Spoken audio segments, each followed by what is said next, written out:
Hello students, today we are going to learn a very important and very interesting topic of science, chapter number 9, Force and Laws of Motion. Students, do you know what is a force and what is a motion? In the previous chapter, we described the motion of an object along a straight line in terms of its position, velocity and acceleration. Students आपने previous chapter में motion के बारे में देखा. We describe the motion of an object along a straight line in terms of its position, velocity and acceleration. उसकी position से, velocity और acceleration से वो कोई भी ऑब्जेक्ट है वो कैसे मोशन करता है. We saw that such motion can be uniform और नॉन यूनिफॉर्म. कोई मोशन है वो यूनिफॉर्म स्पीड से करता है, कोई ऑब्जेक्ट है वो नॉन यूनिफॉर्म से मोशन करता है. We have not yet discovered what causes the motion. Why does the speed of an object change with time? Do all motions require a cause? If so, what is the nature of this cause? In this chapter, we shall make an attempt to quiet all such curiosities. ये motion है वो क्यों होता है, कैसे motion में changes आते हैं, कैसे वो स्टॉप हो जाता है, ये क्वेश्चंस अभी तक हम डिस्कवर नहीं कर सके हैं. तो ये जो चैप्टर है इसमें हम ये पढ़ेंगे कि मोशन क्यों होता है. कोई भी स्टेडी ऑब्जेक्ट है तो वो मोशन में क्यों आता है, अगर कोई ऑब्जेक्ट है वो मोशन में है तो स्टॉप क्यों हो जाता है. तो इसके बारे में ये पूरा चैप्टर में हम लर्न करेंगे. For many centuries, the problems of motion and its causes had puzzled scientists and philosophers. A ball on the ground, when given a small hit, does not move forever. Such observations suggest that rest is the natural state of an object. This remained the belief until Galileo Galilei and Isaac Newton developed an entirely different approach to understand motion. कोई भी object है वो अगर steady है तो वो steady में से मोशन में क्यों आता है. आप बोलोगे कि अगर इसको हिट करेंगे तो वो ऑब्जेक्ट है वो मोशन में आ जाएगा.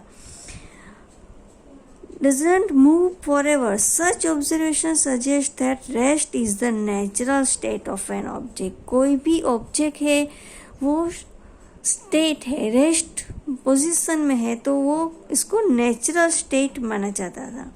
The remained belief until Galileo Galilei and Isaac Newton developed an entirely different approach to understand. But ये जो साइंटिस्ट है इसने अलग ही तरीके से ये बात को समझाया है. In our everyday life we observe that some effort is required to put a stationary object into motion और to stop a moving object. हम हर रोज की जो लाइफ है इसमें हम क्या देखते हैं कि some effort is required to put a stationary object into motion. अगर कोई स्टेशनरी ऑब्जेक्ट है, स्टेडी है, इसको मोशन में अगर लाना है तो कुछ हमें एफर्ट करना पड़ेगा, कुछ फोर्स लगाना पड़ेगा. We ordinary experience this as a muscular effort and say that we must push or hit or pull on an object to change its state of motion. We ordinary experience that is a muscular effort. हमारे हाथ से या पैर से कुछ हम effort करते हैं कोई स्टेशनरी ऑब्जेक्ट को मोशन में लाने के लिए. The concept of force is based on this push, heat और पुल.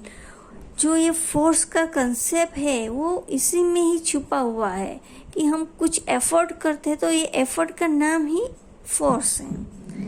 Let us now ponder about a force. What is it? In fact, no one has seen, touched or felt a force. तो force है क्या? कभी हमने force को देखा नहीं है, हम उसको देख भी नहीं सकते, उसका कोई टेस्ट भी नहीं है और फील भी नहीं, felt a force. However we always see और feel the effect of a force. हम इसको देख नहीं सकते लेकिन हमें उसका इफेक्ट्स जरूर पता चलता है.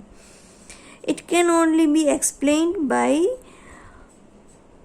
describing what happens when a force is applied to an object. Pushing, hitting and pulling of objects are all ways of bringing objects in motion. They move because we make a force act on them. कोई भी steady object को अगर motion में लाना है तो उसके ऊपर फोर्स लगाना है.